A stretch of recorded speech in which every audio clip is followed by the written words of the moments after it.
How you doing, everybody? Hi, Javi. Got to check for the sound okay, and the video. Hope everything's working okay. All right.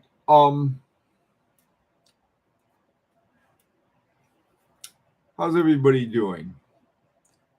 There have been tornadoes in Switzerland, so hope the Swiss are doing good. Hey, neighbor, how you doing? I guess after today, things are gonna be settled down. We've got heat, humidity, thunderstorms, and lots of mosquitoes. What do they? Where do they think they are? Florida? Hey, Brian, how you doing? Yeah. Oh boy. Hey, Caesar. Oh, good. Thanks, Hobby. Had to check on the sound. Well, listen, guys.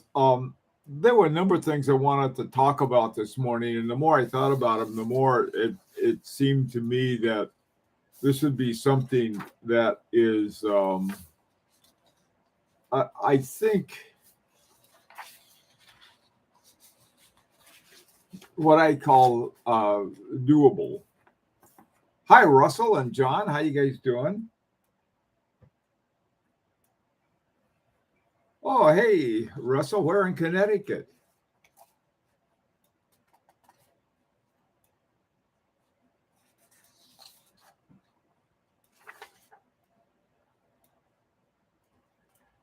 Of course, it's such a big state.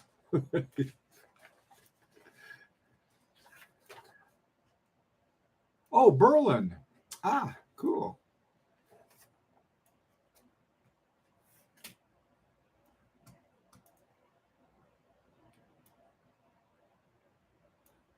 The Jupiter modules. Okay. Hey, Tuna, how you doing? The Jupiter, formerly of the Jacques SA. Alrighty, guys. Here's what I want to talk about. Um, I was looking at a movement. Um, this one, and it's a movement to my to this watch. This is my Van Cleef and Arpels time here and time elsewhere. The French pronunciation is Air d'ici et Ur d'ailleurs, and that's the best I can do about it. Hi, Scuba. Uh, Shalom. Okay, here's what I was thinking. Okay, here we have a watch. It's got like all kinds of things I like about it. It's got dual time zones. It has a retrograde minutes, and it's nice and thin, and it's got a movement that is entirely by Agenor, by Jean-Marc Viderec. All right, so that's one thing that is fun to know. I mean, like, what who did the movement? Now, what I was thinking, what what would it take to take this exactly same movement and make it into a hand wound movement, which would mean this whole thing up here, where the micro rotor is, it could be taken out, and this the balance over here could be nice little larger size balance. I think it's right now. I think it's at 2100 semi oscillations per hour, and maybe it could knock it down to 18. But I was thinking, here's a very cool movement with dual jumping time zones and retrograde minutes, which is sort of a cool thing to have. And there's so what can be done with that? Well, we're thinking about our Zulu time watch, which is one thing that Larique is doing. But I really want to go beyond Larique on these, and I'll tell you why.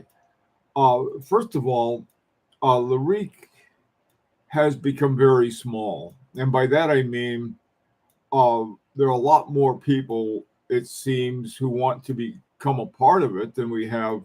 We're doing like, I think initially we had something like 40 members, and we were thinking of 40 watches. We ended up with 70.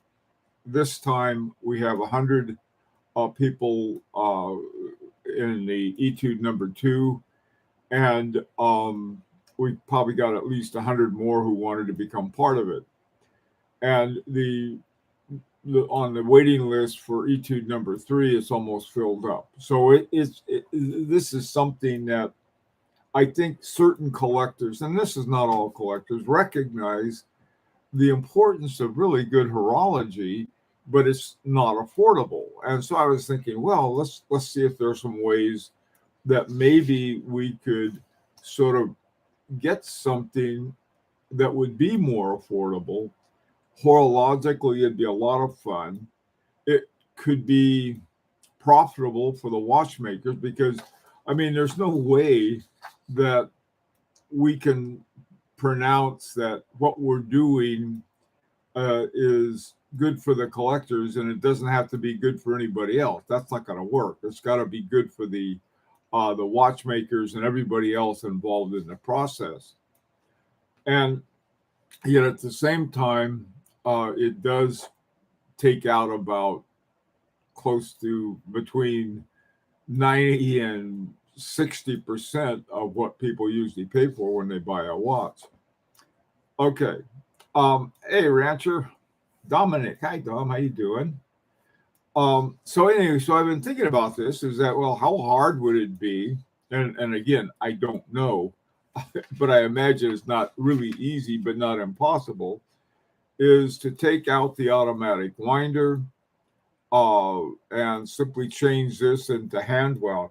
Right now, by the way, too, one of the really fun things about this watch is that when you wind it, you turn the crown counterclockwise. It took me a while. In fact, I think I had to call. I had to talk to Nicholas Vitorek. The thing is, he says, "Oh, you got to run it backwards." It worked out pretty well that way. I thought for a while it was like a Seiko 5. The only way it can be wound is to shake the thing. Okay, so this was one thing I'm thinking, well, we want a modification, but here everything else could stay the same. And so this way might be a way to approach certain problems. Now, another thing that was one of the great things that was left over at Lang and Heim from Marco Lang was this movement. I think it was originally in the Georg. This is the Anton. But it has the same thing, and that is that the wheel train, and I think that may even go to, I'm not sure, this could go to the barrel. But here you have all these little finger bridges, okay?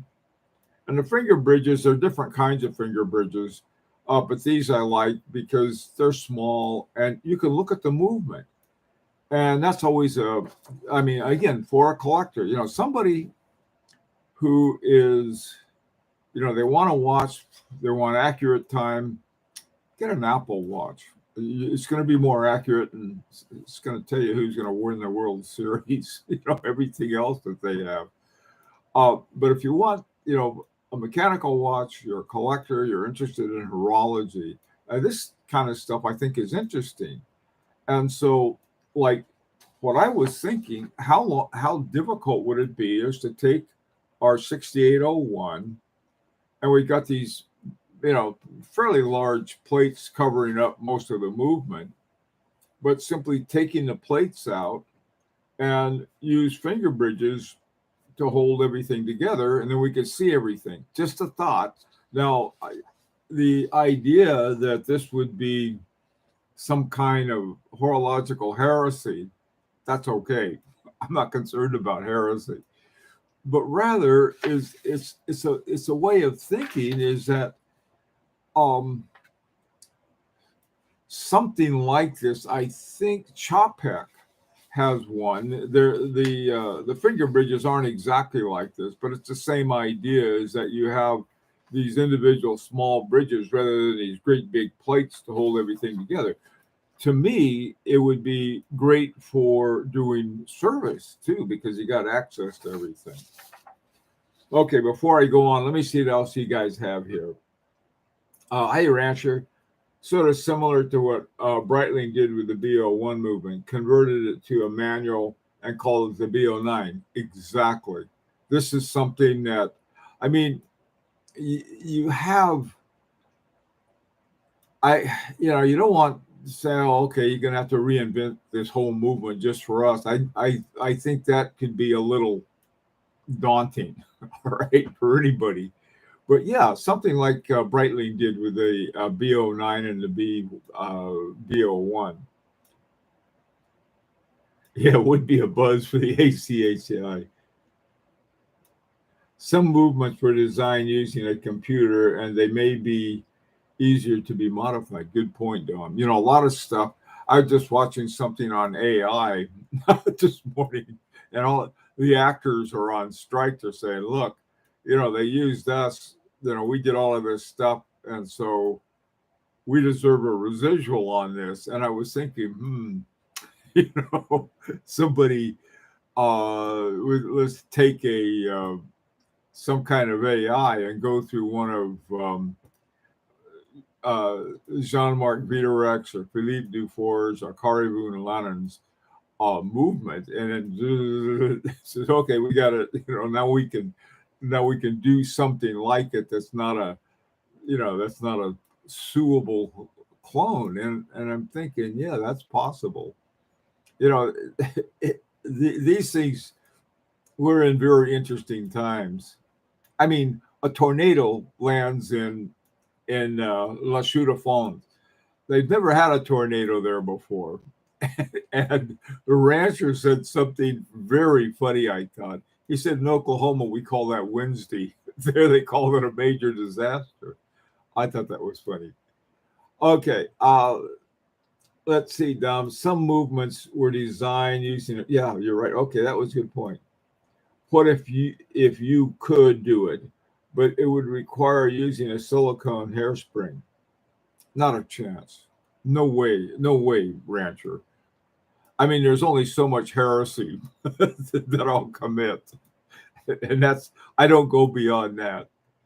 Okay, well, the idea. Now, here's another idea I was thinking about. These are ways for us to gain access to it.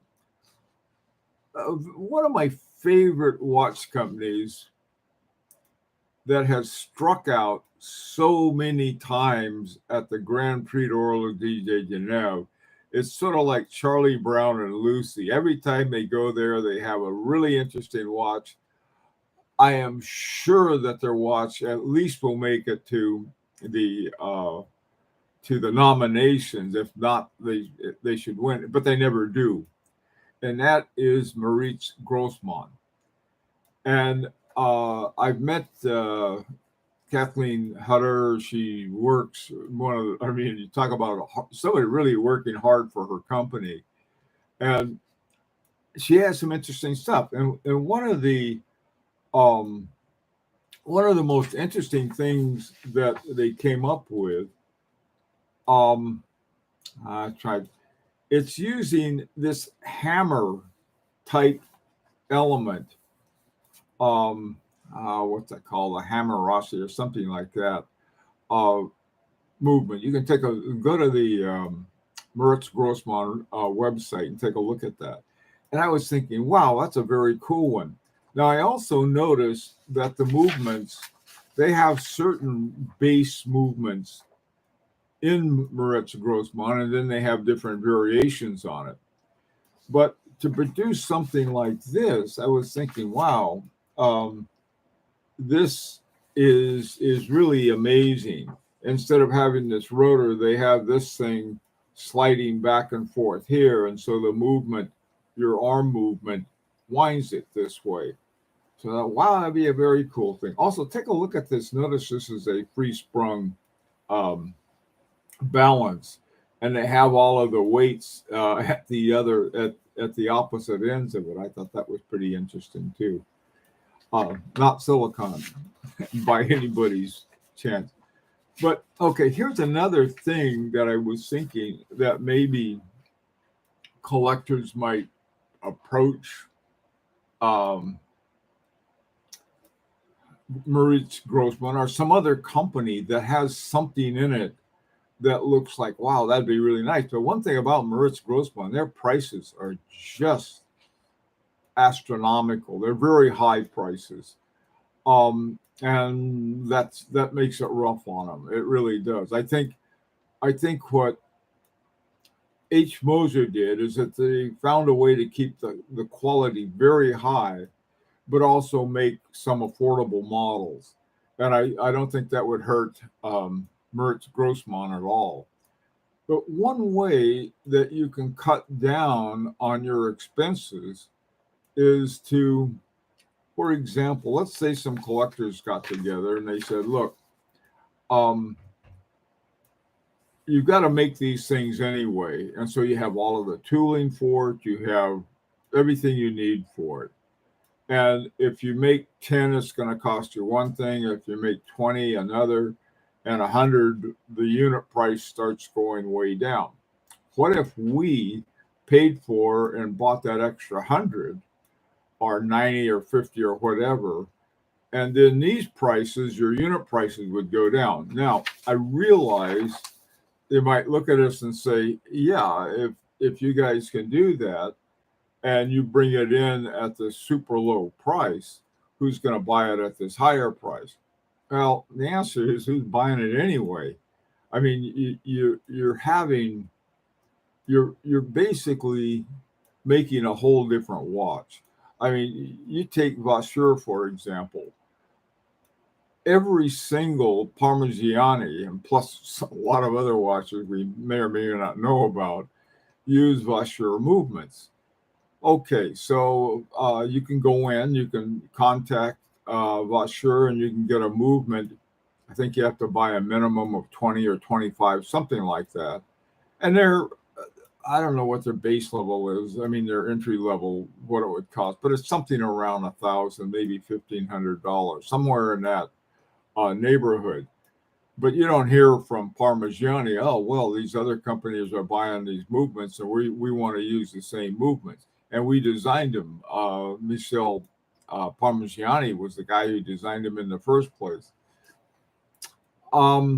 So that same argument could be used towards someone saying, look, you don't have to pay for the tooling. You don't have to pay for all of this extra stuff. And you're going to have them done anyway. Why not just do a few more and that we'll buy them from you? And at cost plus, which means that not only would they the ones that they are selling, but also the ones that the ones that they're going to put in their watches. But then they would get a lot of that watch they're selling paid for because this other group came in and bought some more of the movements that they had to pay for anyway, but now with more of them, the people who are making the parts and so on and so forth. Maybe their economic model, that wouldn't work. I don't know, but it's worth thinking about. What do you guys think about it?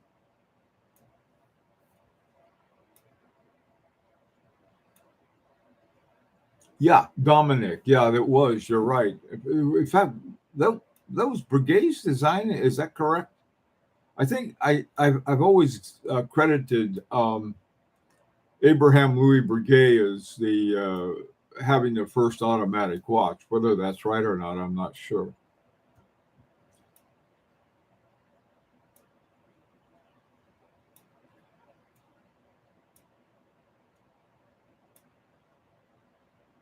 Mm, I've seen Vostok. They're sort of not exactly what we had in mind.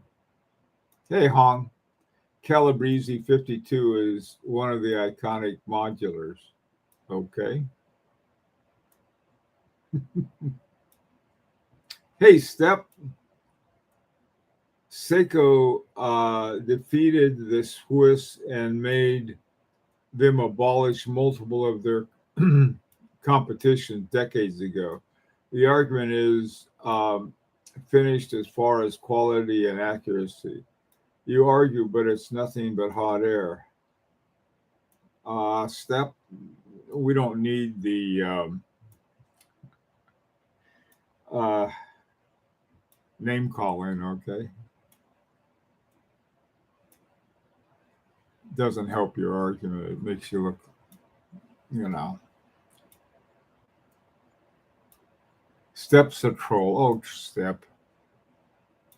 You'll be disappeared. You don't want that to happen. Anyway, so these are these are things anyway is considering. Now Hong brought up something, and I don't know if this is what he was talking about or not.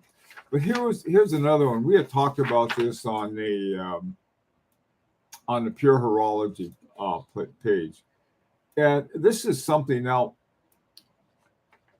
Vincent Calabrese has wanted someone to implement this, but most watch companies look at it and they say, why?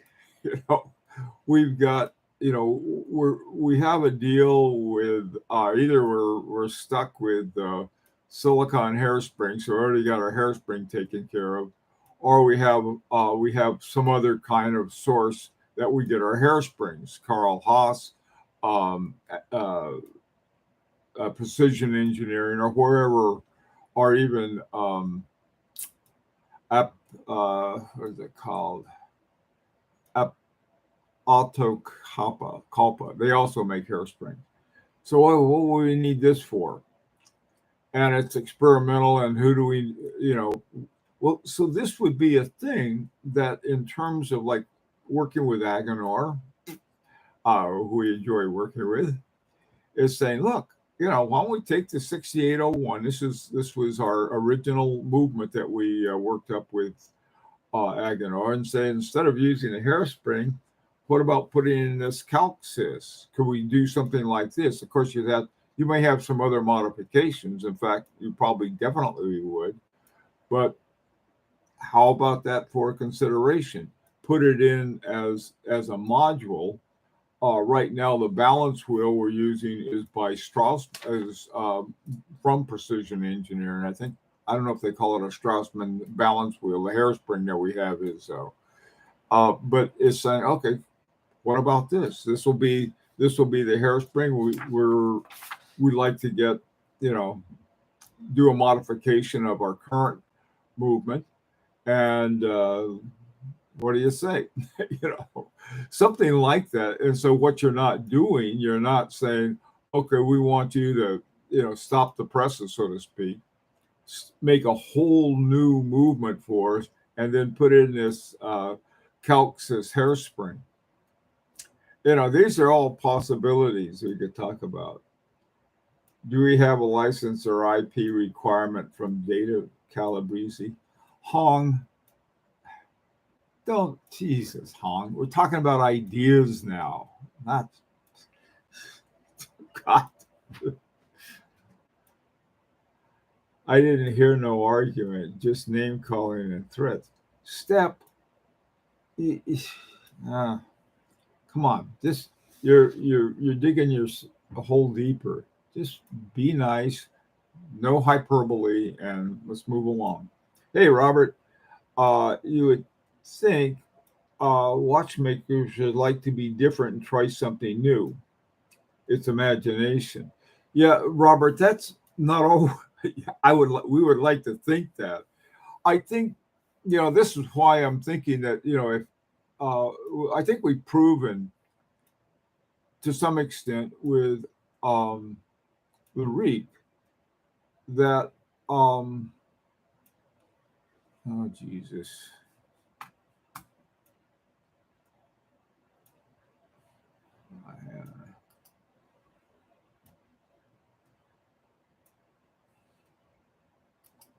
There we go. Adios. Um, okay.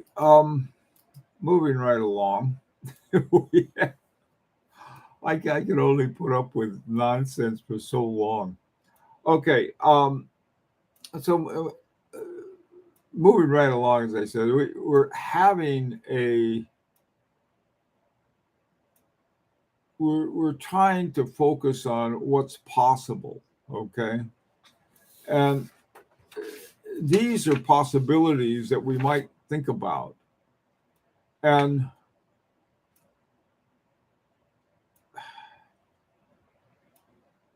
anyway, what do you think about it? Just in terms of the concept of the idea. I mean, would this be something that we might approach, for example, Christine Hutter and say, hey, it's hemorrhagic, I think is the name of this thing. Sounds like sounds like a Babylonian leader. Um, this is something saying, look, what would you charge us uh, for the movement? We want to buy X amount. You can be making them anyway. Now, I think, and I could be wrong about this, I think they make them all they have this big factory thing in Glashütte. Sounds like a fever. It does. I, I got a hemorrhagic fever. Okay. So what are some other, how would you guys think going about this?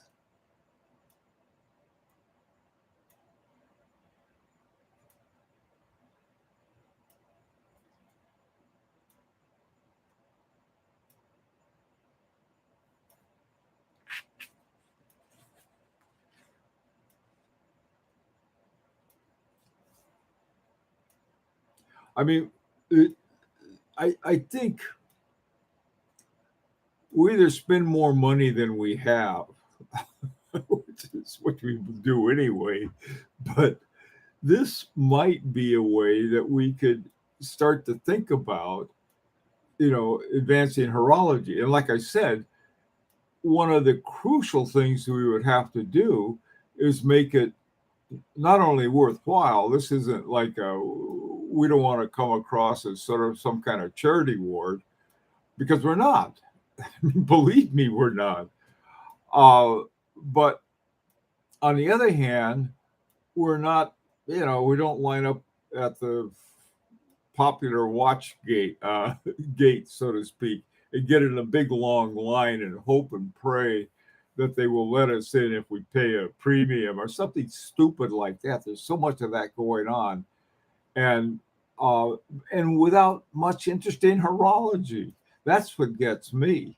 And if you're the thing is, you can take the most boring horology and do something like this, and suddenly it's very interesting because it's the same thing. It's just held together in a different way that's far more visible.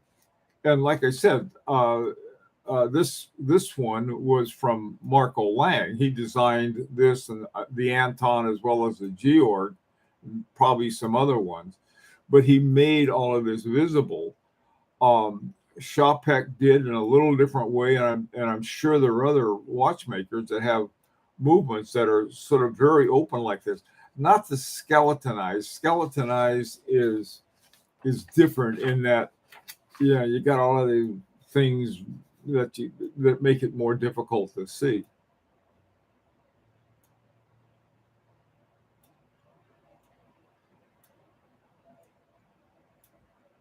Okay, for reference point, what do we consider affordable?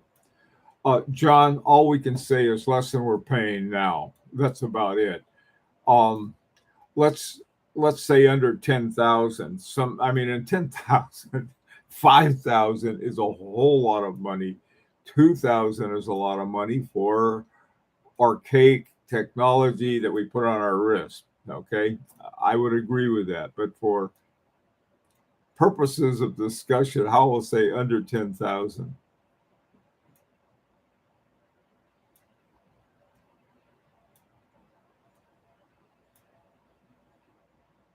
A dual impulse escapement.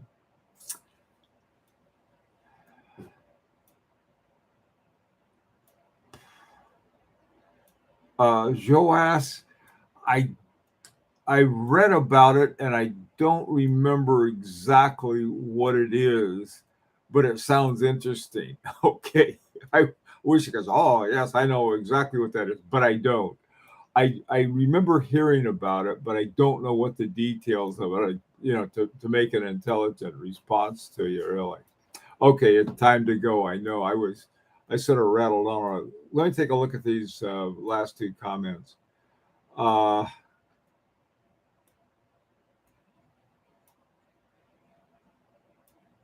Yeah, you always need a design to ground. Hong, the market is either has a good dial but common movement, or have a common dial with a good movement. We like to have a good dial and a good movement. Well put, Hong.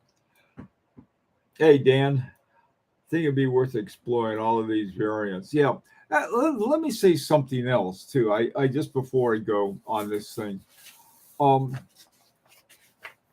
Larique is not a competitive entity. Okay. And by that, I mean, if a bunch of other guys that got nothing to do with Larique, they say, hey, let's go do this, I encourage it. Not just, I mean, Larique, we had so many people right now who want to get involved in what we're doing. We can't accommodate everybody, and I feel bad about that. But which means that somebody else says, well, Larique is sort of filled up. Why don't we go out and try this ourselves? I think it's a great idea, because, like I said, we're not competitive, and I think we're doing something that's a message to the watch companies. All right, saying, well, you know, here's a whole new market of a bunch of guys who understand horology, who like it. They're not in line at the AD's shop. They don't spend the night there hoping to get a new watch, but they really know about horology and they appreciate it. So, what do you think about that? Okay, Josh, let's see. So you have two impulses: direct impulse to the escape wheel to the balance, and indirect pulse goes through the pallet fork. The idea is that you can get more power reserve for a higher beat movement while keeping the accuracy. Who wants a higher beat? Higher beat usually gives you more of that. But okay, I'm gonna go find out more about that, Joas. Thank you for bringing it up. Anyway, guys, this afternoon, what I'd like to talk about this afternoon is how do you take some of these ideas and look at it in terms of implementing. What would it take to implement them? All right, to get everything working well. Laurent Ferrier is approachable. His micro rotor movement with dual shape. That's a good idea, Hong. That's the kind of stuff I'm talking about. Is sort of look at it and saying, look, nobody's buying these watches for $40,000, and you've got these movements that you're paying for anyway. Why not have some extra ones? And if they say, well, if you guys are going to sell it for 10,000 instead of 40,000, that's going to hurt me. Hey, how many are you selling now anyway? And now, in this way, selling us the movement separately, you're making money. These are ideas. Okay. All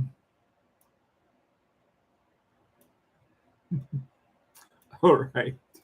Okay, guys. Take care. Be safe. And this afternoon, I'd really like to talk about some implementation strategies of doing some of these things.